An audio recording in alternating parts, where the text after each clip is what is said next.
सांगलीत महायुतीची ताकद वाढली. बड्या नेत्याची भाजपला साथ. ठाकरे गटाला अजित पवारांकडून दे धक्का.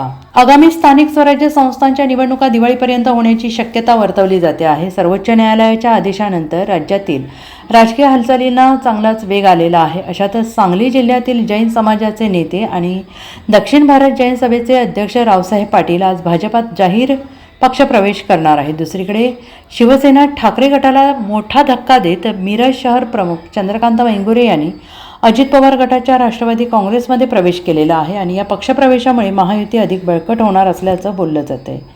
सांगलीतील जैन समाजाचे नेते आणि दक्षिण भारत जैन सभेचे अध्यक्ष रावसाहेब पाटील आज भाजपात जाहीर प्रवेश करणार आहेत. नरिमन पॉईंट येथील भाजप प्रदेश कार्यालयात 12 वाजण्याच्या दरम्यान पक्षप्रवेश सोहळा पार पडणार आहे. या पक्षप्रवेश सोहळ्यामध्ये महसूल मंत्री चंद्रशेखर बावनकुळे आणि कार्याध्यक्ष रवींद्र चव्हाण उपस्थित राहणार आहेत. रावसाहेब पाटील हे जैन समाजाच्या आर्थिक विकास महामंडळाचे अध्यक्ष असून सांगली जिल्ह्यातील समाजाचे नेते म्हणून त्यांची ओळख आहे.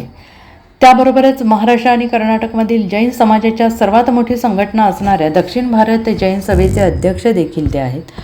सामाजिक कार्याबरोबरच शैक्षणिक आणि सहकार क्षेत्रामध्ये रावसाहेब पाटील यांचं मोठं कार्य आहे. Bureau report, SVN Marathi, Sangli.